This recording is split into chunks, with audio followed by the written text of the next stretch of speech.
Bonjour à toutes et à tous. Aujourd'hui, je corrigerai l'examen d'algèbre 2 pour la filière SMP S2. Bien sûr, vous commencez toujours par lire tous les exercices et choisir celui qui vous paraît facile. Commençons par exemple par l'exercice 1. Soit f l'application linéaire de R au cube dans R indice 1 de x, qui est égal à l'ensemble des polynômes de la forme A0 plus A1x, tels que A0 et A1 sont des nombres réels, définis par fe1 égale à 1 plus x, fe2 égale à 1 plus 2x et fe3 égale à 0. Où B qui est égal à E1, E2, E3 est la base canonique de R au Q. Et C, qui est égal à P1, P2, qui est égal à 1, X, est la base canonique de l'espace vectoriel des polynômes de degré inférieur ou égal à 1, R, indice 1 de X. Petit 1, donner la matrice A associée à F relativement aux bases B et C. Rappelons tout d'abord la définition d'une application linéaire et la définition de la matrice associée à une application linéaire. Soit E et F deux cas espaces vectoriels de base respectives B constituée des vecteurs E1 jusqu'à EP et C la base constituée des vecteurs F1 jusqu'à Fn. Si F est une application linéaire de E dans F, alors, pour tout J allant de 1 jusqu'à P, il existe un unique uplet A1J, A2J jusqu'à ANJ, qui appartient à K à la puissance N, K ici c'est le corps R ou bien C, tel que FE indice J égale à A indice 1J fois F1 plus A indice 2J fois F indice 2 plus jusqu'à A indice NJ Fn. Et par définition, la matrice dont les coefficients AIJ tels que I varie de 1 jusqu'à N et J varie de 1 jusqu'à P est notée MFBC est appelée la matrice de l'application linéaire F relativement aux bases B et C. Les coefficients A et J sont les coefficients définis dans cette expression. Dans le cas où E égale à F et B égale à C, la matrice de l'application linéaire F relativement aux bases B, B sera notée MFB. Dans la question 1, pour donner la matrice A associée à F relativement aux bases B et C, on doit calculer FE1, FE2, FE3. Avec E1, E2, E3 sont les vecteurs de la base canonique de R au Q. On a FE1 égale à 1 plus X. Pour coordonnées dans la base C, 1, 1 sont les coefficients de 1 et de x. FE2 égale à 1 plus 2x, qui est égal au vecteur de coordonnées 1, 2. Et FE3 égale à 0 est égal au vecteur de coordonnées 0, 0. Donc la matrice A associée à F relativement aux bases B et C et la matrice dont les colonnes sont FE1, FE2, FE3. Donc FE1 c'est 1, 1, FE2 c'est 1, 2, et F3 c'est 0, 0.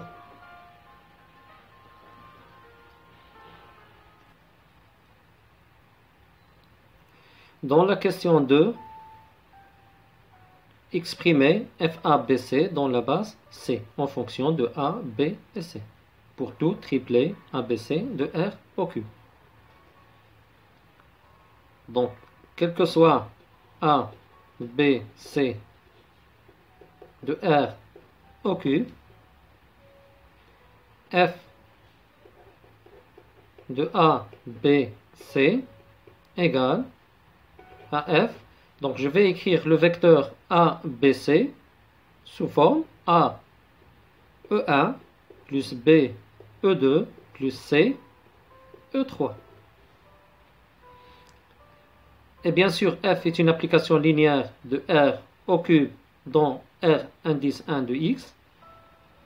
Donc F de A E1 plus B E2 plus C E3 égale à A F E1 plus B F E2 plus C F E3. Et on remplace FE1 par 1 plus X, FE2 par 1 plus 2X et FE3 par 0. Donc c'est A facteur de 1 plus X plus B facteur de 1 plus 2x qui est égal à A plus B plus A plus 2B facteur de x qui est bien sûr A plus B fois P1 plus A plus 2B fois P2. Passons à la question 3. Déterminer une base de quart de f et sa dimension. Soit f une application linéaire de E dans f. Alors le sous-ensemble de E noté quart de f, l'ensemble des x appartenant à E tel que f de x égale à 0 de f, est un sous-espace vectoriel de E. On l'appelle le noyau de f. Et le sous-ensemble de f noté l'image de f égale à l'ensemble des fx tel que x appartient à E est un sous-espace vectoriel de f, on l'appelle l'image de f. Et si f est une application linéaire d'un espace vectoriel E sur un corps K dans un K espace vectoriel f, on a les résultats suivants. F est injectif si seulement si le quart de f est réduit à l'élément neutre de E. Et f est surjectif si seulement si l'image de f égale à f tout entier.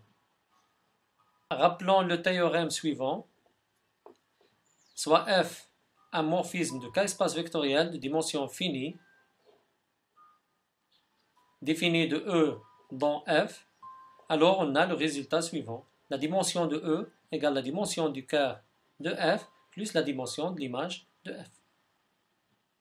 Et comme cas particulier, si la dimension de E égale la dimension de f, on a les équivalences suivantes. F est bijectif, équivalent que f est injectif, équivalent que f est surjectif.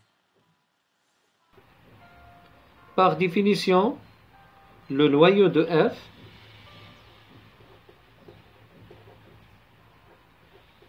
égale à l'ensemble des triplets ABC de R au cube tels que f de A BC égale au polynôme nul. Et f de ABC égale à 0 si seulement si, d'après la question précédente, A plus B P1 plus A plus 2B P2 égale polynôme nul. Si seulement si A plus B égale à 0, puisque P1, P2 forment une base de R indice 1 de X, alors c'est une famille libre. Donc A plus B égale à 0, et A plus 2B égale à 0. Si et seulement si A égale à moins B, si on remplace dans la deuxième équation A par moins B, donc moins B plus 2B, donc c'est B égale à 0. Ce qui est équivalent à dire que A égale à B égale à 0. Et C quelconque de R. D'où le noyau de F, c'est l'ensemble des vecteurs de la forme, donc A égale à 0, B égale à 0, et C quelconque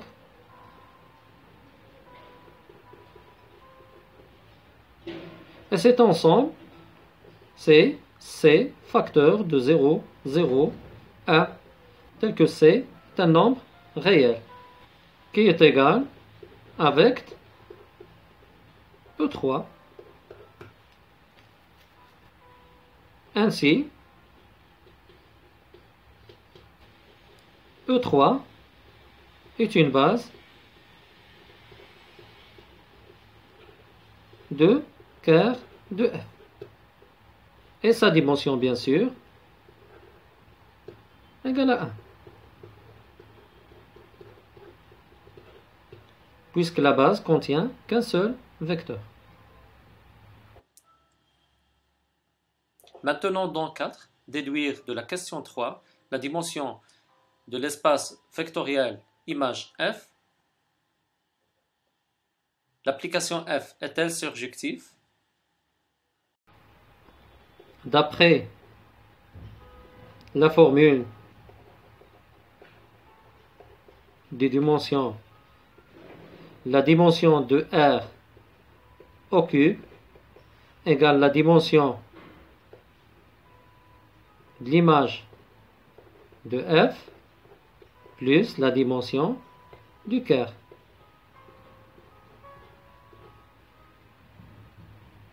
La dimension de R au cube égale à 3. La dimension du quart d'après la question précédente égale à 1. Donc la dimension de l'image de F serait égale à 2.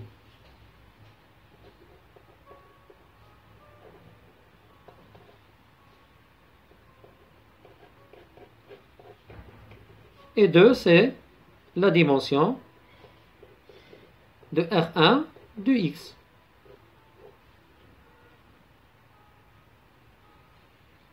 Donc, l'application F est surjective.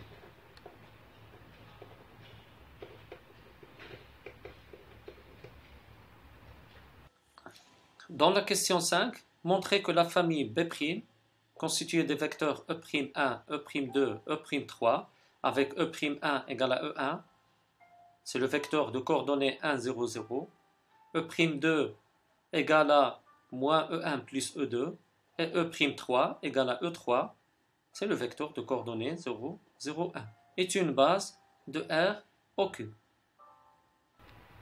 Puisque le cardinal de B' égale à 3, c'est la dimension de R3, donc il suffit de montrer que B' est libre. Et pour montrer que B' est libre, soit vous utilisez la définition, c'est-à-dire alpha E'1 plus bêta E'2 plus gamma E'3 égale au vecteur nul, implique que alpha égale à bêta égale à gamma égale à 0. Ou bien on utilise le déterminant de B'. Donc on a le déterminant de B', c'est le déterminant de E'1, E'2, E'3, qui est égal au déterminant de 1, 0, 0, moins 1, 1, 0 et 0, 0, 1. Et bien sûr, je développe suivant la première colonne. Donc c'est 1, j'élimine la première colonne et la première ligne. Donc c'est 1, le déterminant de 1, 0, 0, 1, qui est égal à 1, donc différent de 0. Donc la famille B' est libre.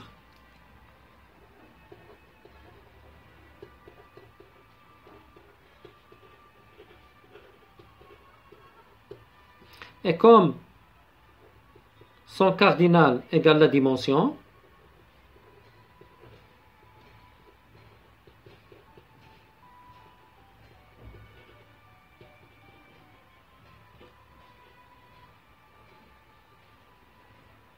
B' est bien une base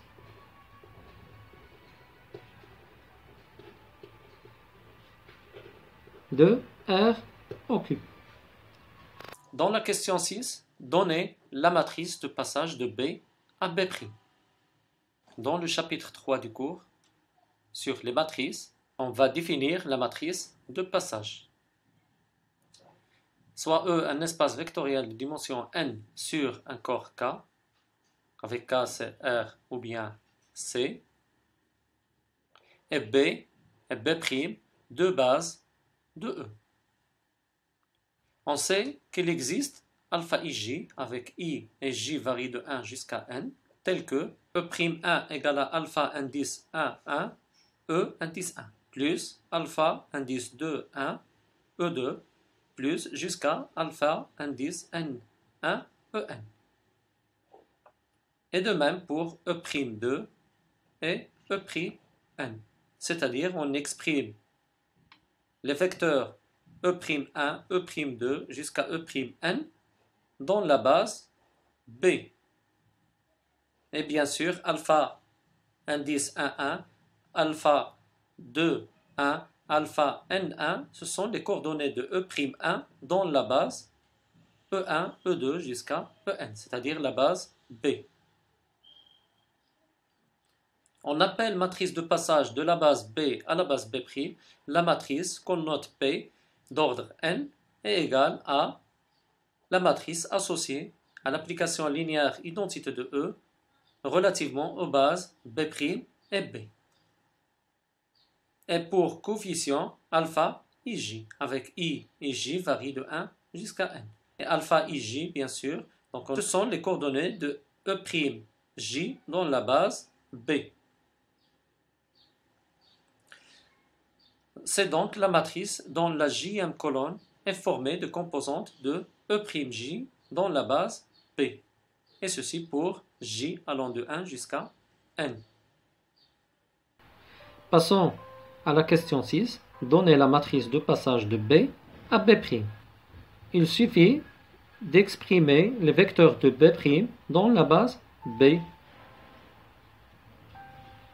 On a E'1 d'après la question 5 égale à E1, c'est-à-dire de coordonnées 1, 0, 0. E'2 c'est moins 1, 1 et 0. Et E'3 c'est 0, 0, 1. Donc la matrice de passage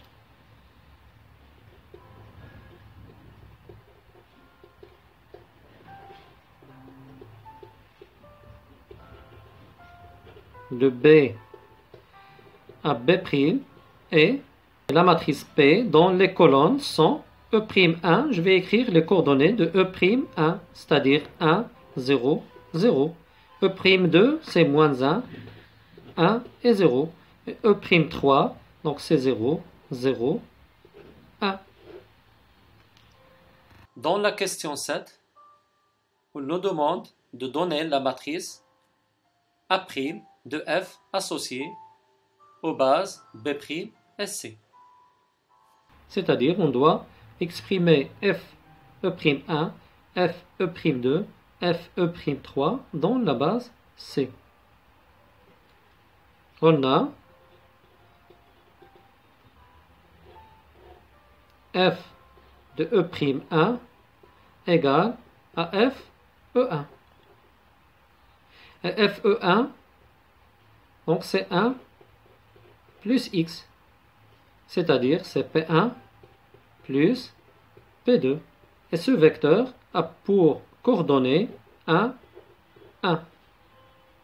De même, F'E'2 égale à F de moins E1 plus E2. Et F c'est une application linéaire, donc c'est moins F'E'1 plus F'E'2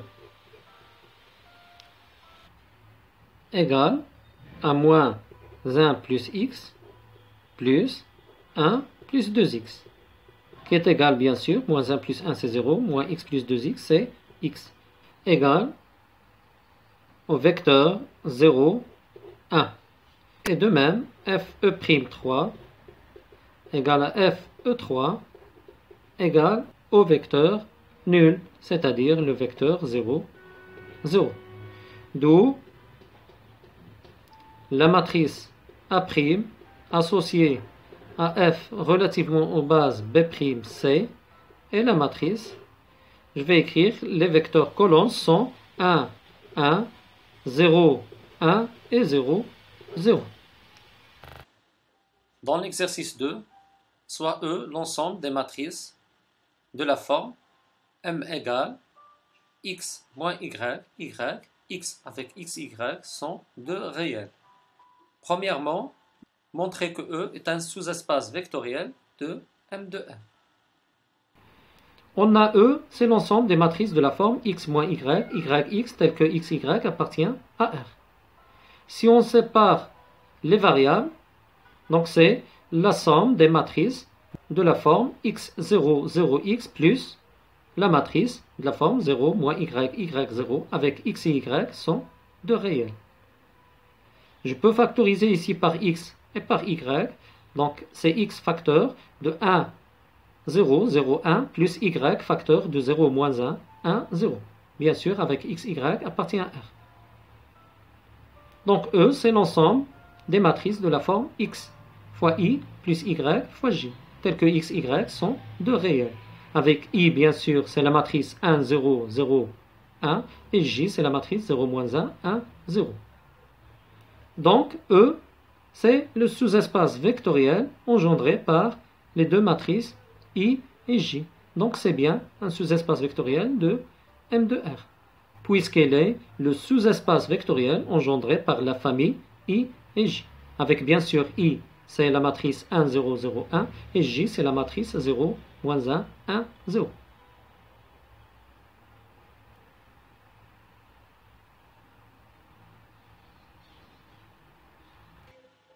Dans la question 2, vérifiez que la famille F égale à IJ est une base de E, où I égale à la matrice 1, 0, 0, 1, et J égale à 0, moins 1, 1, 0. On a d'après la question 1, F est une famille génératrice.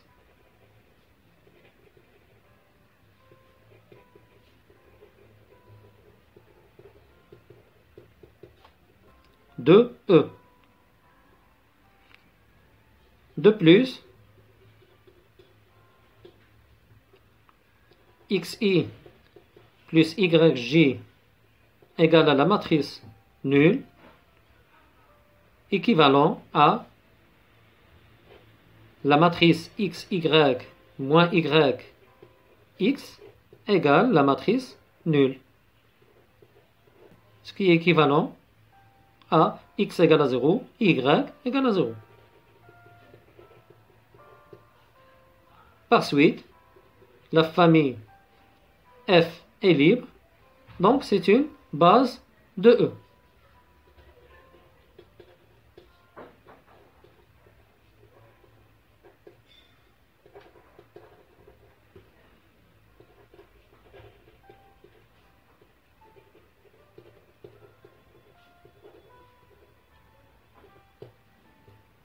Dans petit 3, calculez J au carré.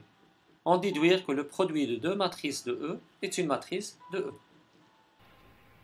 Donc on a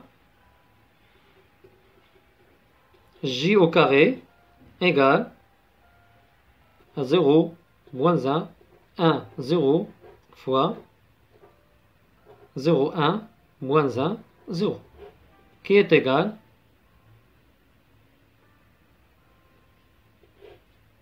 multiplier la première ligne fois la première colonne, donc 0 fois 0 plus 1 fois moins 1, ça fait moins 1. Ensuite 0 fois 1 c'est 0, plus 1 fois 0 c'est 0. La deuxième ligne fois la première colonne, moins 1 fois 0 c'est 0, plus 0 fois moins 1 c'est 0. Et la deuxième ligne fois la deuxième colonne, c'est moins 1 fois 1, plus 0 fois 0, c'est moins 1.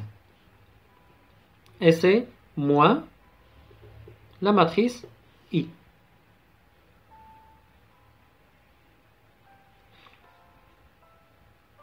Maintenant, on peut déduire le produit de deux matrices de E. Donc, soit M et M', deux matrices de E.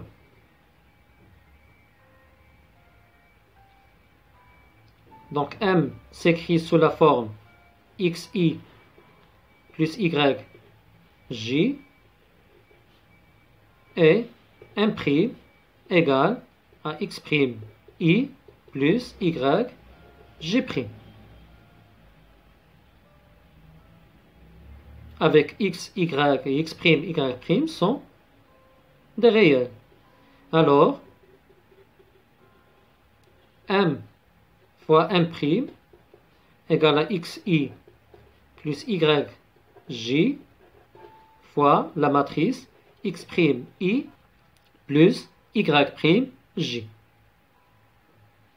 Si on développe, donc c'est xi fois x' i, donc c'est x i au carré plus x y' i fois j plus y x' j fois i plus y y' j au carré. I est bien sûr la matrice identité. Donc i fois j égale à j et i au carré c'est i. Et bien sûr j au carré égale à moins i.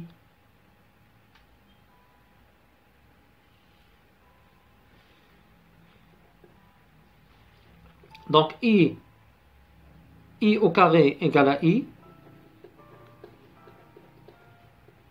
Et i fois j, c'est j.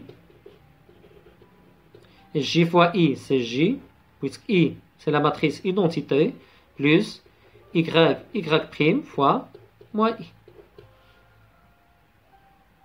Donc, qui est égal à x, x' moins y, y' facteur de i, plus x, y' plus y, x' fois j. Et c'est une matrice de E. Ainsi, le produit de deux matrices de E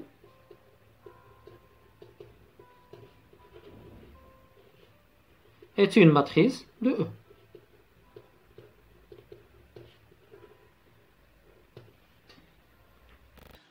Et enfin, dans la question 4, peut-on trouver deux matrices non nulles de E dont le produit est la matrice nulle?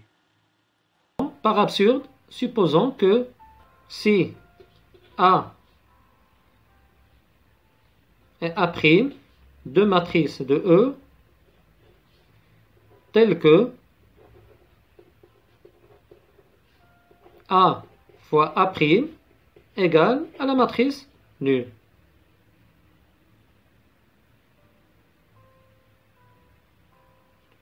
Alors, déterminant de A fois A' qui est égal au déterminant de A fois déterminant de A' égale à 0.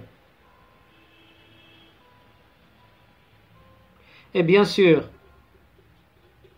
déterminant d'une matrice A de E est égal à déterminant de x moins y, y et x, qui est égal à x au carré plus y au carré.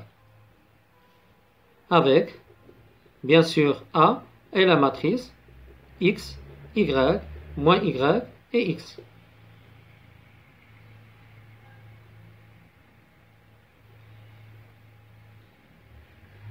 Et donc,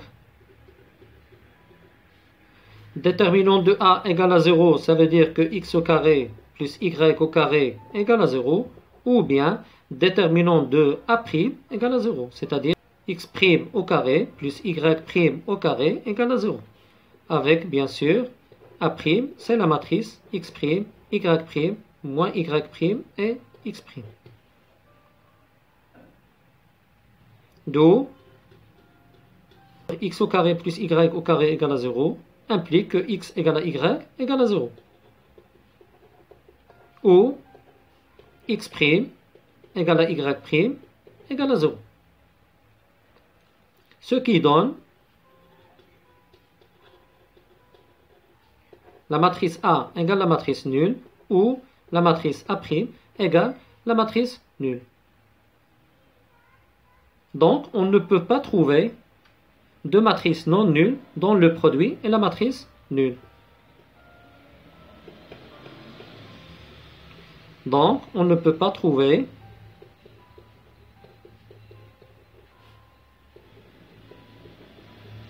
deux matrices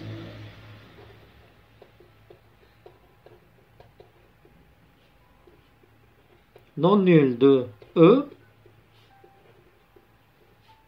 dont le produit est nul.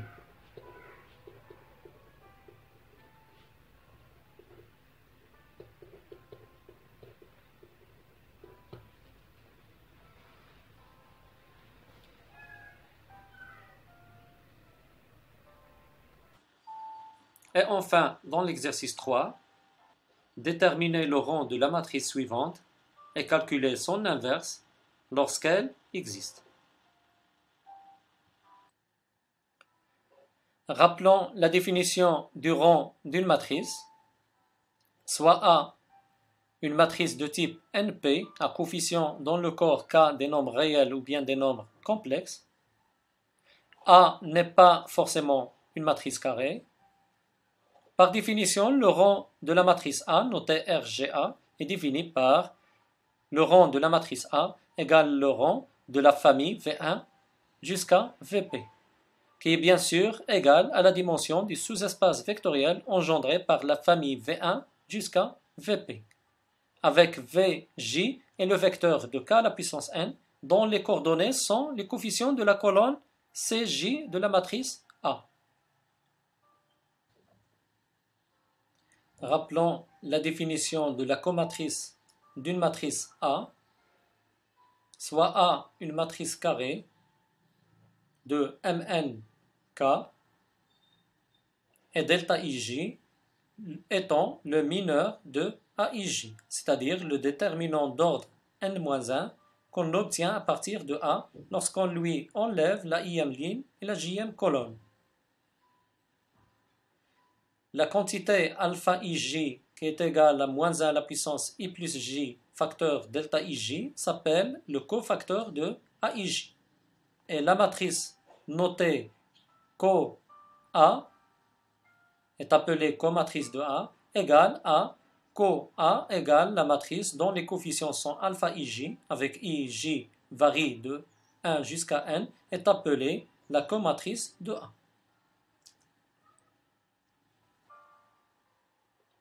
Rappelons la définition de l'inverse d'une matrice carrée, soit A une matrice carrée à coefficient dans le corps K, des nombres réels ou bien des nombres complexes, alors A est une matrice inversible, ou bien on dit régulière, si seulement si le déterminant de la matrice A est différent de 0. Et dans ce cas, la matrice inverse de la matrice A, notée A à la puissance moins 1, est donnée par la formule A-1 égale 1 sur déterminant de A fois la transposée de la comatrice A.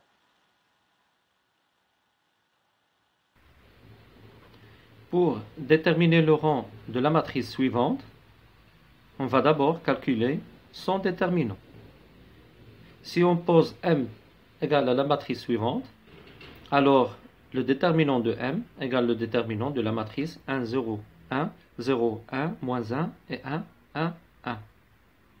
Et si on développe suivant la première colonne, égale à 1 fois le déterminant de la matrice 1, 1, moins 1, 1, obtenu de la matrice M, lorsqu'on lui enlève la première ligne et la première colonne. Moins 0 plus 1 fois le déterminant de la matrice 0, 1, 1, 1 obtenu de la matrice M lorsqu'on lui enlève la première colonne et la troisième ligne. Donc ce déterminant égale à 1 fois 1 c'est 1, moins 1 c'est plus 1, donc égal à 2. Et 0 fois 1 c'est 0, moins 1 c'est moins 1. Donc le déterminant égale à 1, qui est bien sûr différent de 0. Ainsi, le rang de la matrice M égale à 3. Et M est bien sûr inversible. Et sa matrice inverse, M-1, égale à 1 sur déterminant de M fois la transposée de la comatrice de M. Comme le déterminant égale à 1, donc la matrice inverse de M égale à la transposée de la comatrice de M. Avec la comatrice de M, c'est la matrice dont les coefficients sont les cofacteurs. Le premier cofacteur égale à moins 1 à la puissance 1 plus 1, c'est-à-dire plus 1. Le déterminant d'ordre 2 obtenu de la matrice M lorsqu'on lui enlève la première ligne et la première colonne, c'est-à-dire le déterminant de 1, 1, moins 1 et 1.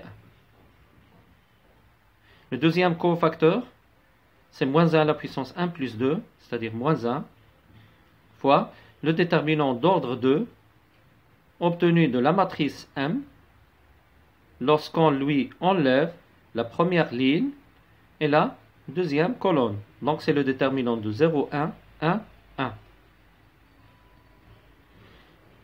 Le troisième cofacteur, c'est moins 1 à la puissance 1 plus 3, c'est-à-dire plus 1, fois le déterminant d'ordre 2, obtenu de la matrice M lorsqu'on lui enlève la première ligne et la troisième colonne. Donc c'est le déterminant de 0, 1, 1, moins 1.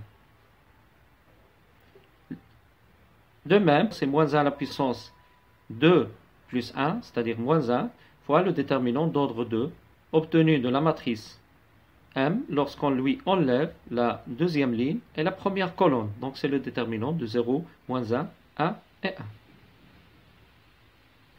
Puis, moins 1 à la puissance 2 plus 2, c'est-à-dire 1, le déterminant d'ordre 2 qu'on obtient de M lorsqu'on lui enlève la deuxième ligne et la deuxième colonne. Donc c'est le déterminant de 1, 1, 1, 1.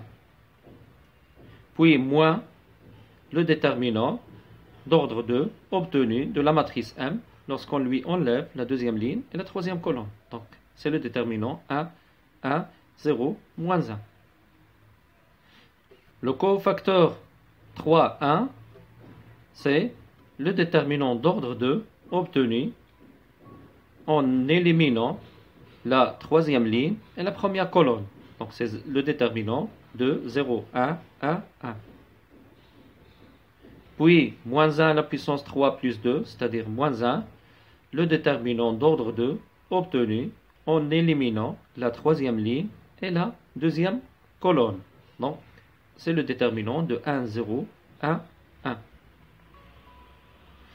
Et enfin, le déterminant d'ordre 2, avec un signe plus, puisque c'est moins 1 à la puissance 3 plus 3, donc c'est plus, le déterminant d'ordre 2, obtenu de la matrice M, lorsqu'on lui enlève la troisième ligne et la troisième colonne.